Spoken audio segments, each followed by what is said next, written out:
All right, you guys.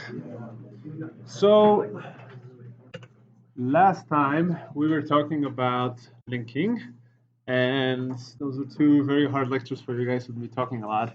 So today we'll do more hands-on stuff with makefiles.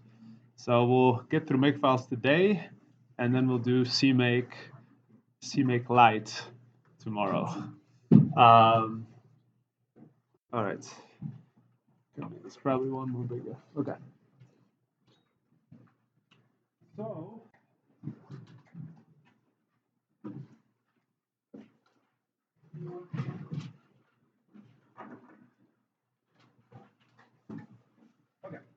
So, how many people feel really solid about makefiles? Used them before. Okay, cool. So it sounds like a good place to continue. Okay, makefiles are basically a way to script the compilation and linking of your programs. And they are super useful, one, because they are easy to write and maintain once you understand the format. And two, because they allow for partial recompilation. So when you have a big project that takes a while to compile, you would want to avoid a change to one of the source files, resulting in recompilation of everything. That's quite time consuming. Even with smart compilation, the Battleship project takes a while to compile if you make a change. So after you make a change. So partial recompilation is really useful. Make will know when files are up to date, and it's just a great way to organize your code. So if we look at a simple makefile here, it's just a series of rules, okay? And a rule will have a target, which is the thing we're trying to build in that rule. That's sort of the result. And the target will depend on some prerequisites. Okay, those are the things that mean that if any of these changes, we should rebuild the target. And then there's a recipe or a series of recipes under the target that make that target happen. Each of them is preceded by a tab, not a space or a number of spaces, which is just how it is. So if you're getting syntax errors, it might be because you're using a tab, or it might be because your editor is automatically configured to insert spaces instead of tabs, like mine was for like 10 minutes until I figured it out. So you can avoid that. All right. So here's a recipe, a simple recipe, where we're going to build main, or that's kind of the name of our recipe. And in here we can, sorry, that's the name of our rule. And then in here we can put some recipes. So the first one is just going to be echo building main, just so we have some output. And I can put this @ symbol in front of the command to ask make to not print out the command and then the result of the command. So otherwise, for the second command, it's going to print out the command that I'm actually calling. Okay? And in here, all I'm going to do is to say compile the program main from main.c and hello.c. Okay, so pretty simple. We can also take a look at main.c, see what we're doing. It's just a function that includes hello.h, calls a function hello, and then returns 0. And we can look at hello.c, which just has the function hello, but it also includes standard IO, which we need to call printf.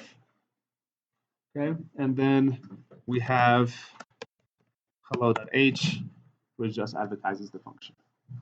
Okay, so a pretty simple program. So we'll switch to our main, and then we'll switch to actually making this thing happen. So I just typed make. Make will find my make file, and it will run the first rule that I have. I have only one rule, so that's what we'll get.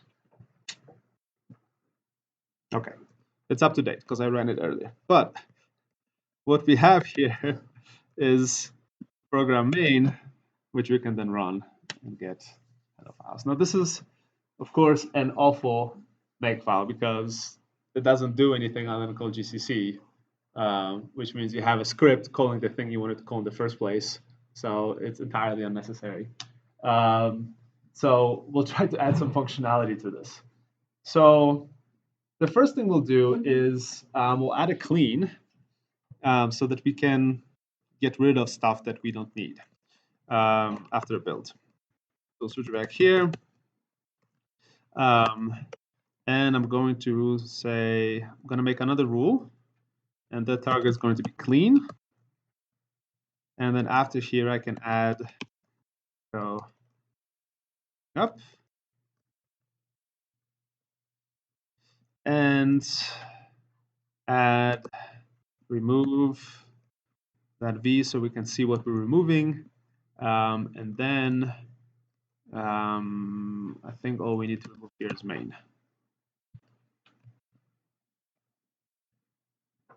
Okay. So now if we go to call this thing, call make, it's still going to say it's up to date because it calls the first rule, which is main, and there's nothing to do. But if we say make clean, it ran the target clean in the make file. Okay. So now we can call make again, and now it will actually build the thing. Okay. So that's marginally useful. But now we would maybe only want to recompile if something has changed. And so what we can do is go back here and add some dependencies to this rule. Okay. So we would like to recompile main when what files change. Okay, main.c, hello.c, and hello.h. Right. So when you compile files, you just compile the C files. The H files are kind of used, right? But if hello.h changes, then we want to recompile. Now, what is the situation where hello.h changes, but hello.c does not? Given our files. Okay, so we can do. So I can show you here.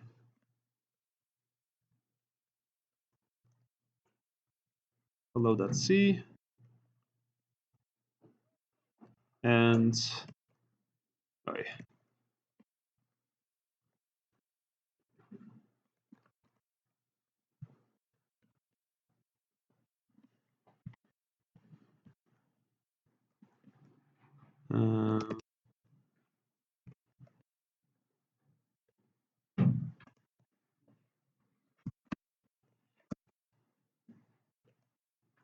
Yes.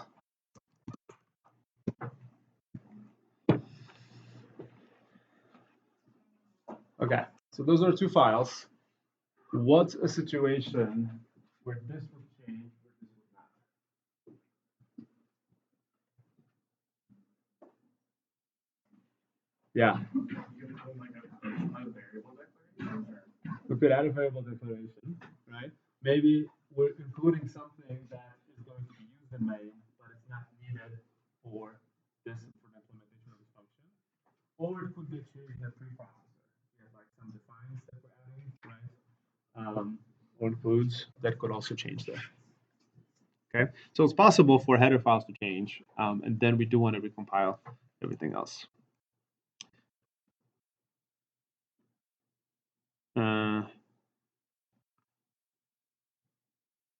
No, come on.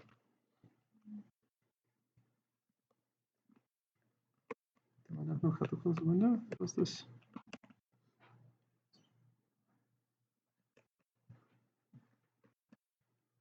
All right, we'll just quit it.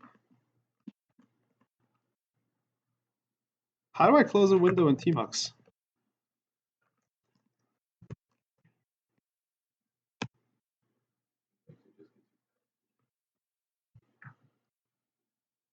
close current window, and okay.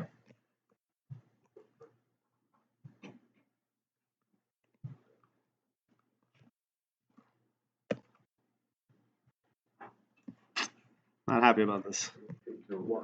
Why? Control B, why? No. Oh.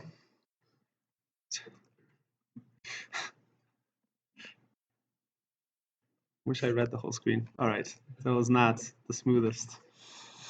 Okay, thank you. So, all right, so we're going back to our makefile.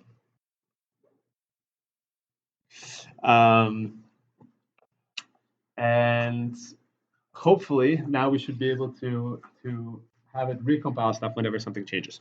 So we save this one. We're going to go down to the lower window. Yes. Yes.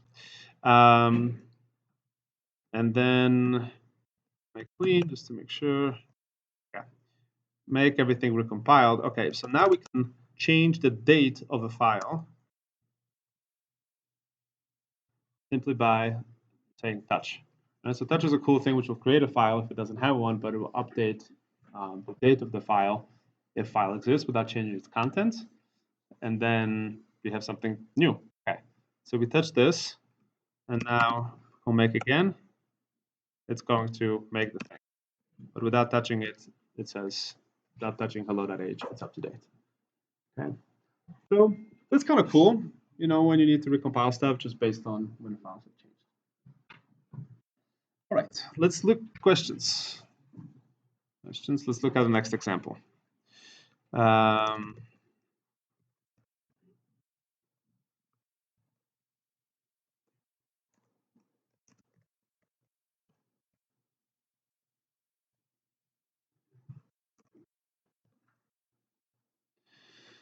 Okay, so here's our second file. And what we're doing now is we're splitting the compilation process instead of calling GCC once into multiple calls. And this will make sense to us because we understand the compilation process and linking. So we have three different rules. We have main, which is going to be built of two dependencies, main.o and hello.o, which are the two object files that we need. And then here's our build command based on these two objects. Okay. Next, we have how the rule of how to build hello.o, and that depends on hello.c and hello.h, and it's building from hello.c without linking with the C flag. Okay, and the same thing for main.c. So we can build these two separately and then combine them. The nice thing about this is that whenever something changes, like let's say hello.c changes, now we just have to run the hello.o rule and the main rule, but we don't have to recompile main.c because none of the dependencies have changed. But if hello.h changes, well, then we have to rebuild both of these and then that one. Okay. So let's see how this works. Okay, nothing to clean. Great. We're going to make. Okay. So here we get output of building main.o. Okay. So it's calling this GCC command, building hello.o, building using this GCC command, and then finally building main from the two object files. Okay. If we will make again, nothing happens, everything's up to date. But if we, let's say, touch hello.c, what should happen now? How many rules are we going to run? 2. And indeed. Okay. Touch hello.h. We should be calling 3 rules, and we do. All right. Handy. Yeah. I will post it, and I'm recording this lecture for you guys. This will be. Yeah.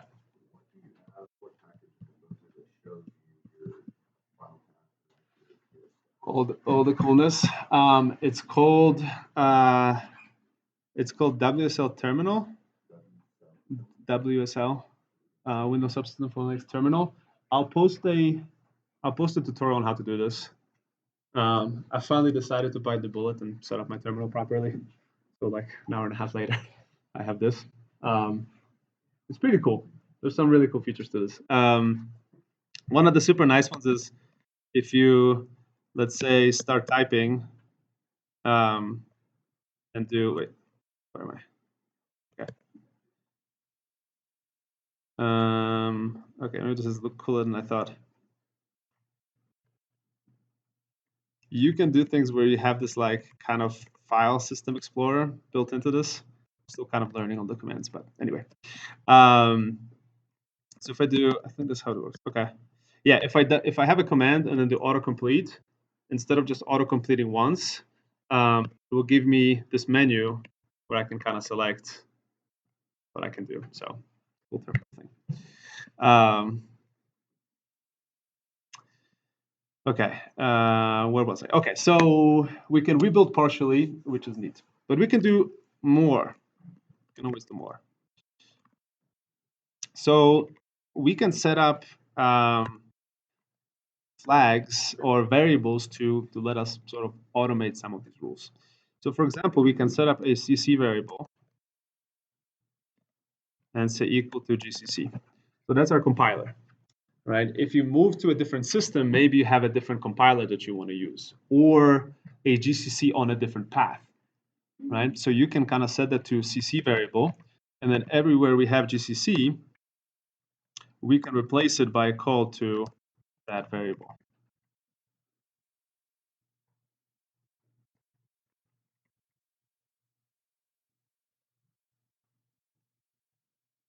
Cool. Okay. So that's one. That's pretty easy. The next thing we can do is set up some C flags. So for example, we can set up this variable and call it lm. So if you're linking with the math library or with another library, right, you can set that up in here as well. So that, for example, when we linking this, we can say CC, that's going to GCC, and then we can pass some flags such as C flags. Yeah. So every time we want to compile something, we say this, we say that, and it has all that stuff inserted in there automatically. Okay, so that's pretty easy, but you can do other things. You can say default goal equals main. Right. So if you have a whole bunch of targets in here, make will run the first one that it encounters. But if you wanted to compile something else, or maybe you want to switch between what's the default target, right, or default goal, you can specify it here. And the last sort of trick in this has to do with mostly with cleanup, but sometimes with other things. What we want to do here is say phony colon not equals clean. Where this comes in handy is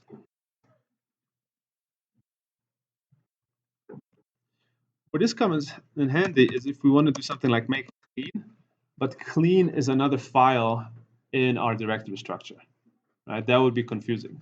So if we say phony clean, that's going to make the make program interpret clean as a target and not a file. And so you can disambiguate between the two, and then you can make your own stuff. Okay, so this sounds like a good time for an activity. So if you go to my GitHub page, which is this.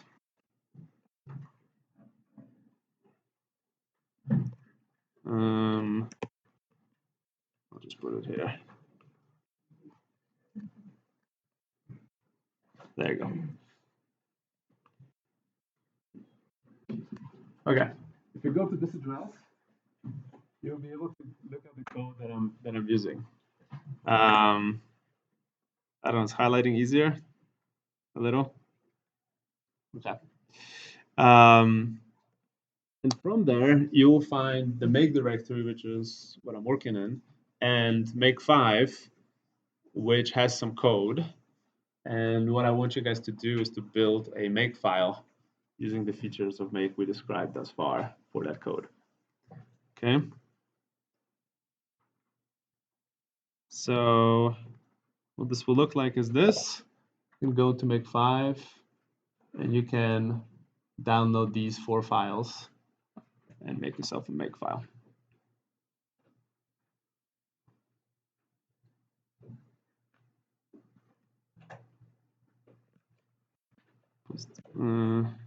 Yeah, I'll give you guys the address back.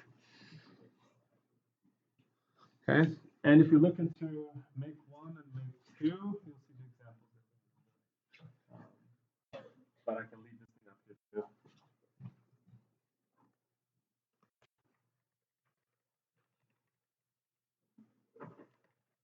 Make the life easier.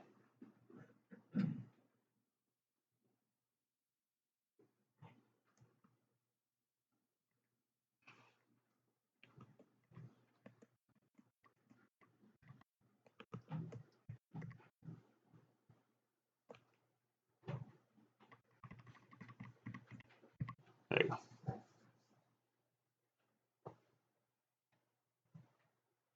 If you have questions about how stuff works, just raise your hand. I'll come over.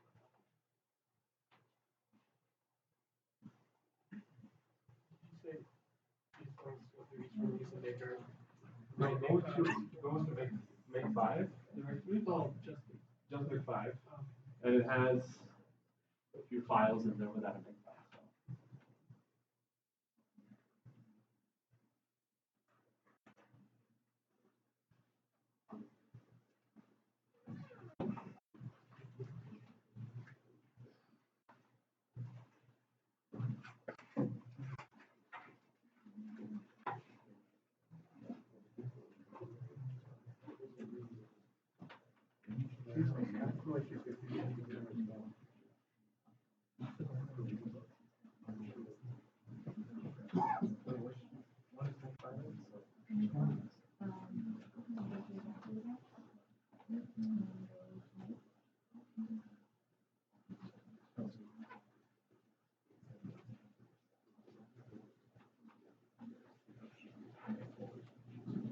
If you guys want, you can check out the whole repository. It's just have all the class examples. It will be updated periodically.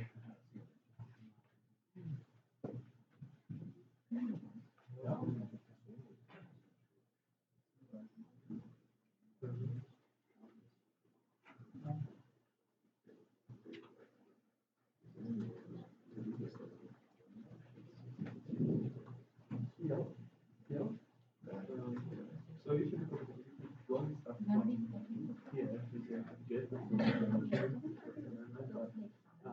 so go to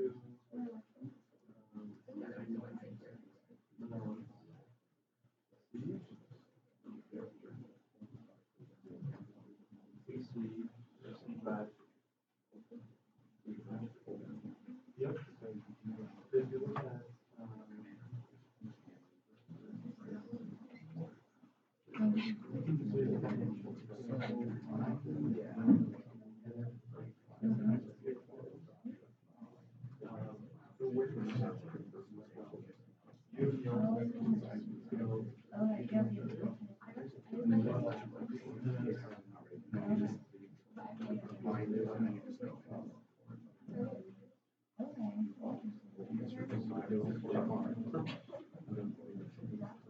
this stuff is kind of hard to work with.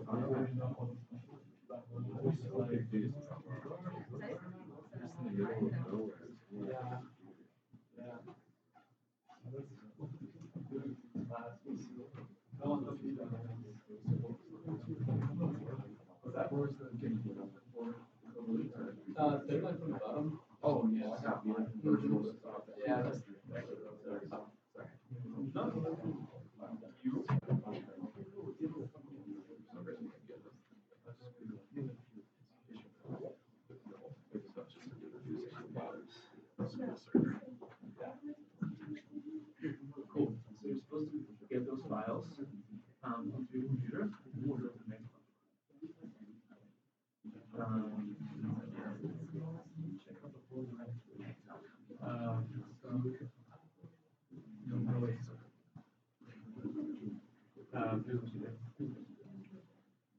Where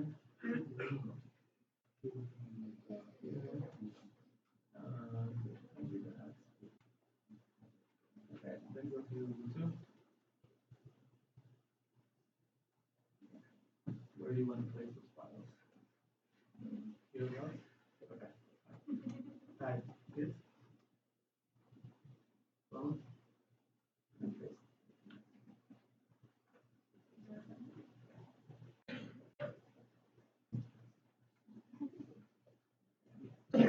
Tell us.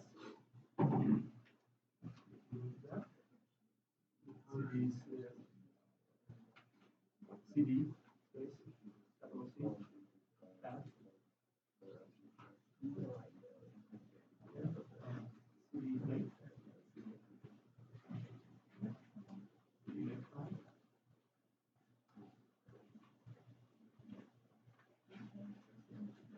Tell us. Yeah, we'll go over this. Like the, yeah. Yeah, most people know like the code commands, but not the other stuff. So yeah, like that. No, you don't yeah, it's called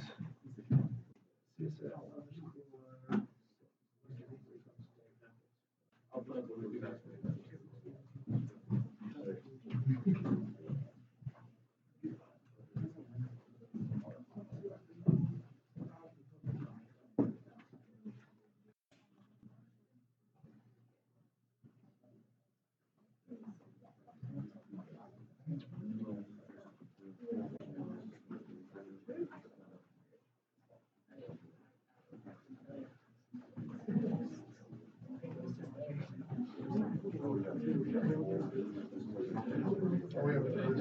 Yeah.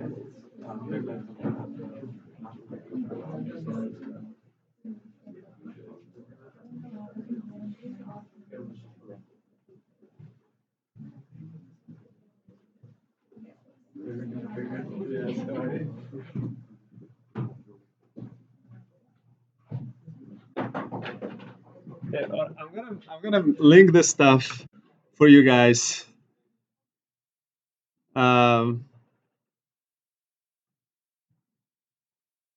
So that you don't have to keep typing it in.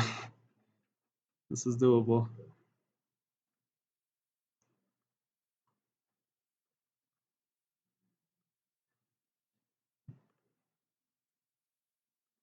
I'll put on the resources.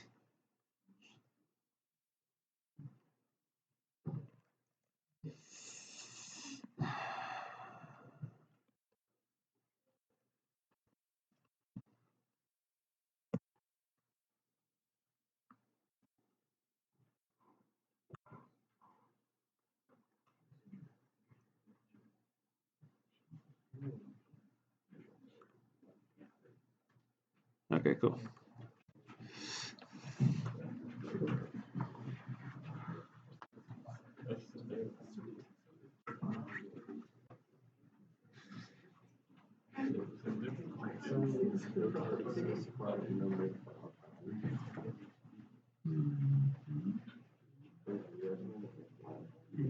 It's called make.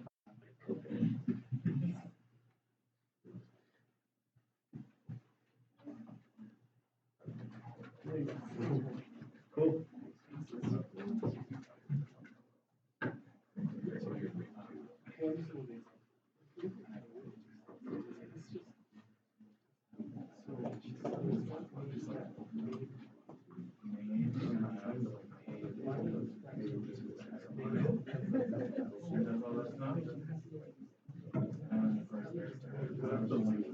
Oh yeah.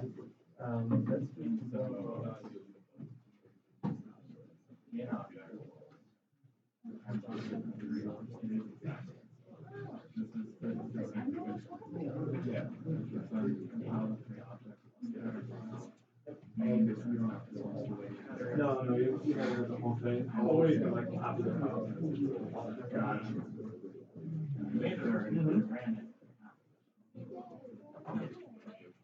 Working? Yeah, I got that.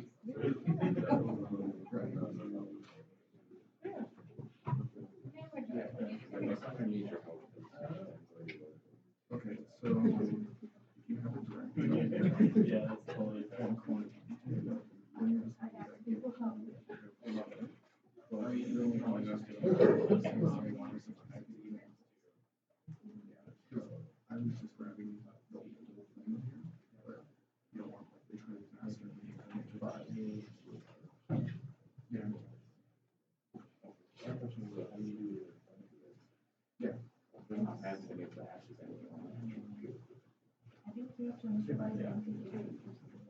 yeah, you can just make it more clear, and then it'll just like it's easier to keep everything in order.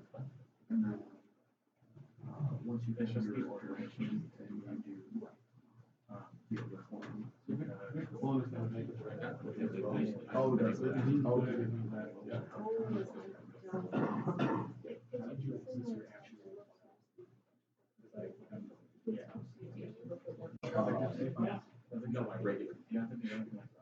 No, I wasn't accessing the files on a computer. It's just that's what forming that repository does.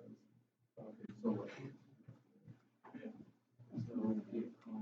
and then just the link.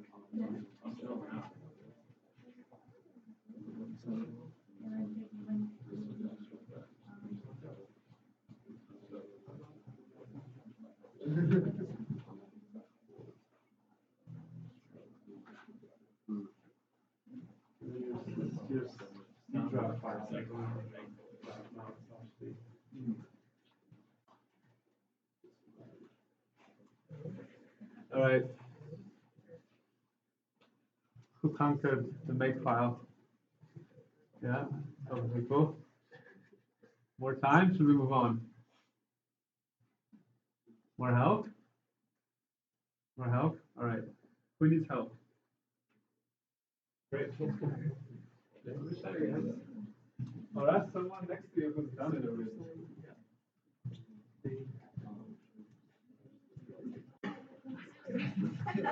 There we go. Yeah.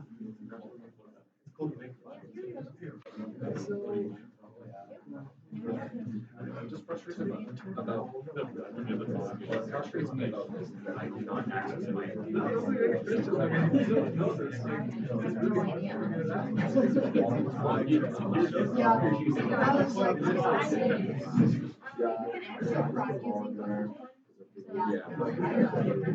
Yeah.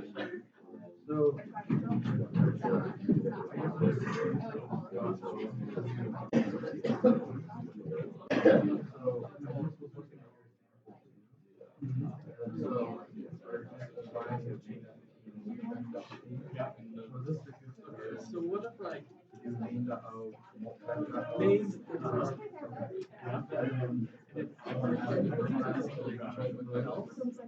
like do you get the header file through hello.com? Oh, I guess you so this was good. Yeah, this file name would just like call it. So you really only add like two.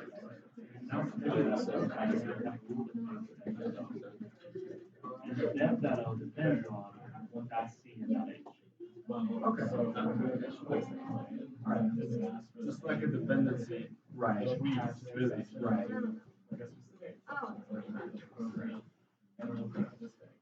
Right, who needs help? Who's the question?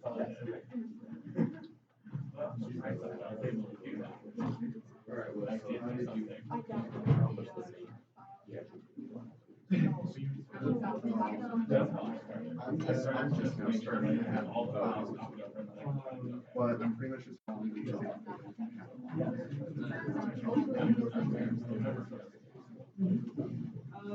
All that too. Yeah. Unless you have them programs, they're gonna just come off. This is okay. Because I know I saw one. Do you mean like how to create it? Yeah. Depending on your fixed using, starting like for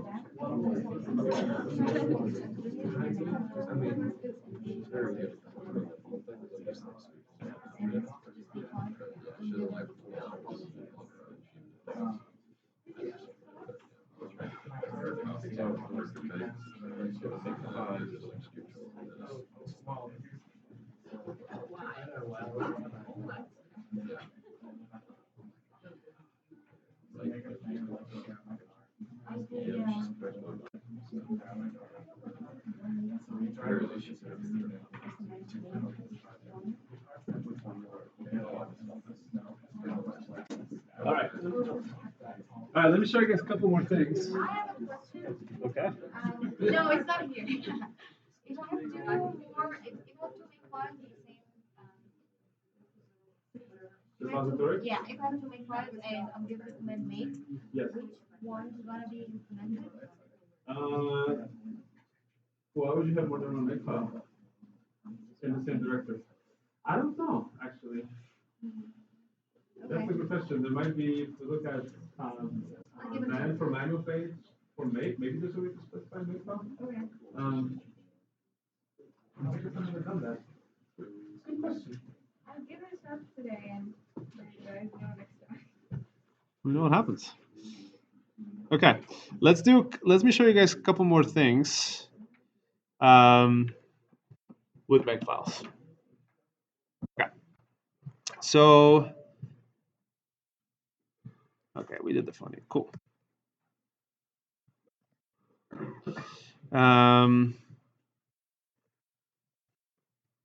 Let's look at make 3.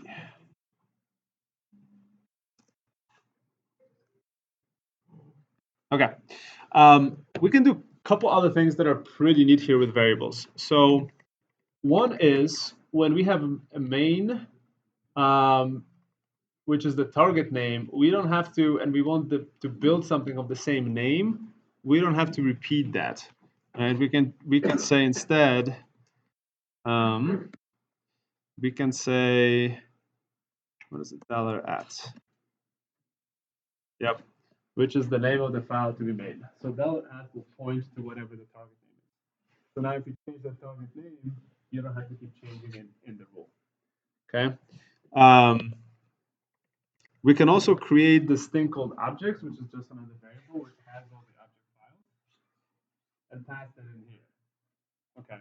That's kind of handy, but we can do better in saying, we can say $caret, and that's going to point to all the dependents. Okay, so this points to that.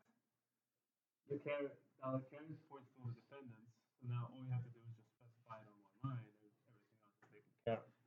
Okay, and if we're building something, you can replace this with less than. Okay, and that's going to point to the file that has changed. Okay, so anyway, so I prefer to write stuff out when I'm making make files, just because the whole point of this is to be less confusing. But sometimes when you're reading make files, and this will especially come in handy when you're looking at CMake, you do want to kind of understand that people use these variables, or at least that these variables exist, so you can look up what they mean, instead of being like, I can't read this make file. This is just hieroglyphics. Okay, so that's a little short one, but there's a much easier way of building make files if you want to.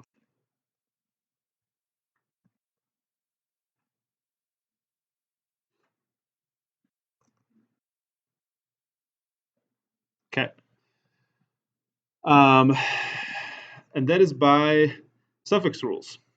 So we used to say that, okay, we're going to build main.o, and main.o depends on main. Actually, let me show you guys this in a different field, otherwise it's going to be confusing. So we'll split the screen, and here again, we'll go to Google Teaching.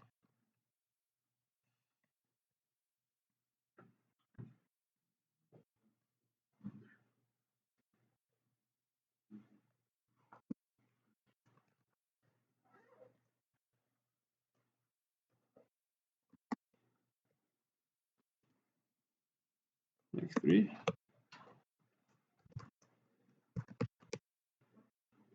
Okay, so on the right here, we have a rule for building hello.o, which depends on hello.c and hello.h. And then we're building using GCC and the input file. This is so common that Make will deduce these types of rules for you. So all you have to say is I'm building main.o or I'm building hello.o, and that automatically depends on hello.c, and that's what we're trying to build without linking. And in case there's another dependency, we can add that here. Right? So all this stuff can be basically shorthanded into all of that on the left. Right? So that makes it much, much, much shorter to write the files. Okay. So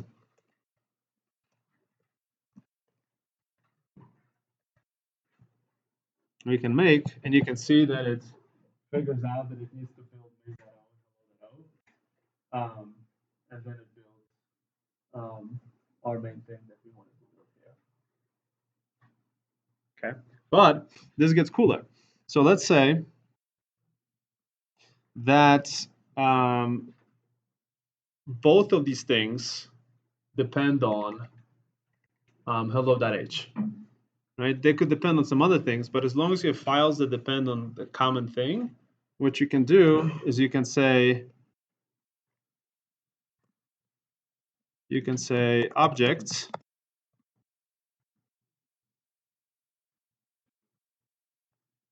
hello.h. And that basically, this line is the same thing as these two lines. Right? So you can squash them together. You can have this, and maybe hello.h depends on something else.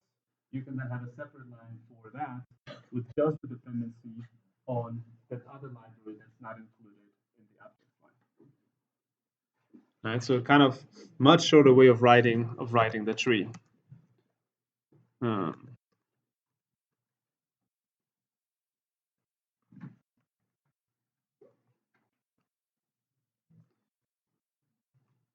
It's up to there.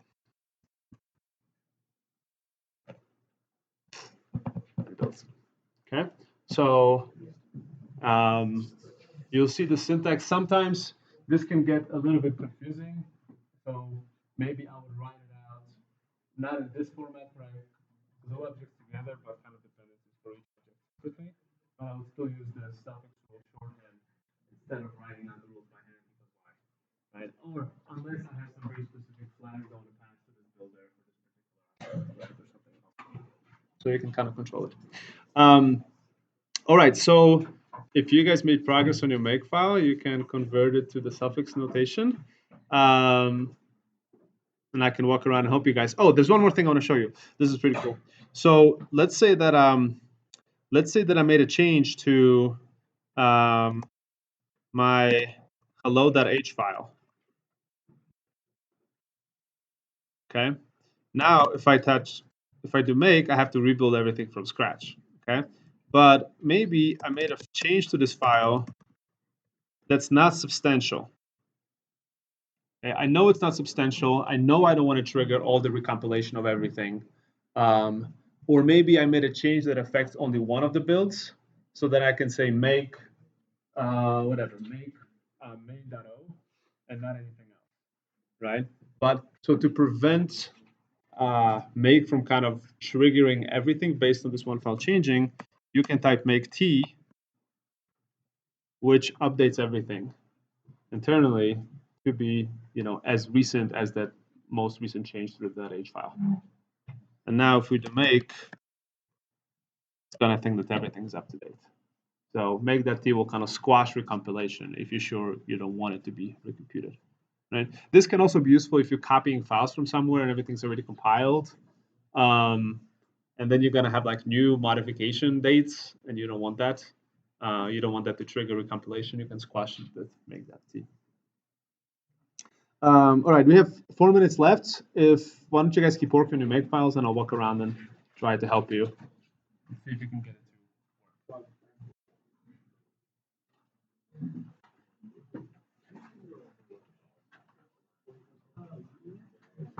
Yep.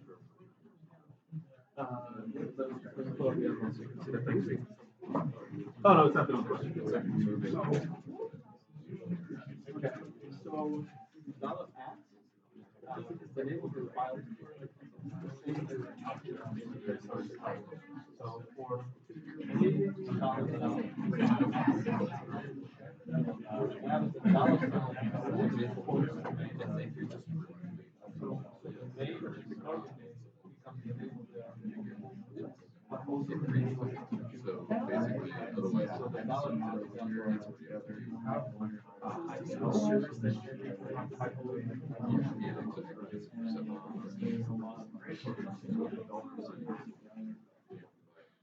It's the name of the target. So that's basically the target is the instinct.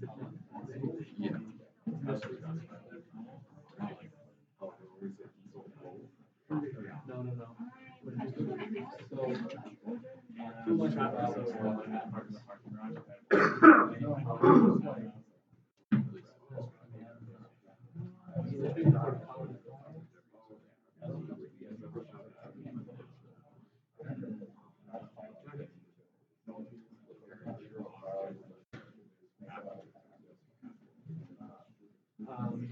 yeah, those categories all the dependencies. This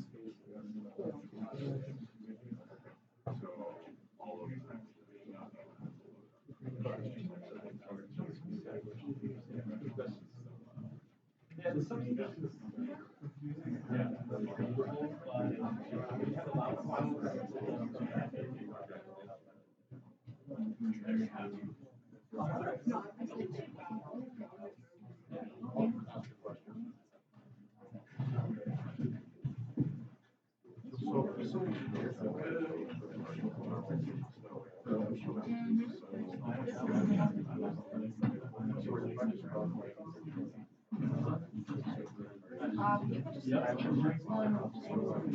when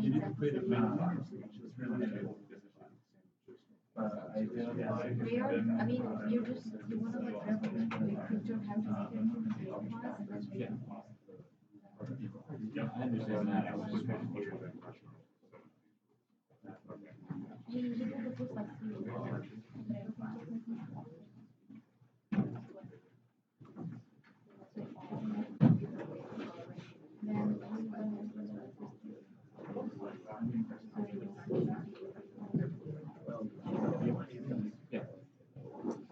Yeah, that makes.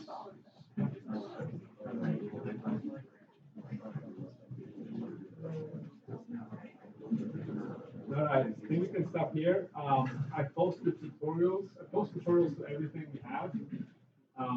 Speak to the microphone. I post tutorials for everything that we do in class, so you can just go to D2L and find whatever the latest tutorial is. There's tons of other tutorials online. I would say go through them. Some of these things, practice makes perfect. Yeah, if you have any questions, just ask me. Thanks, guys.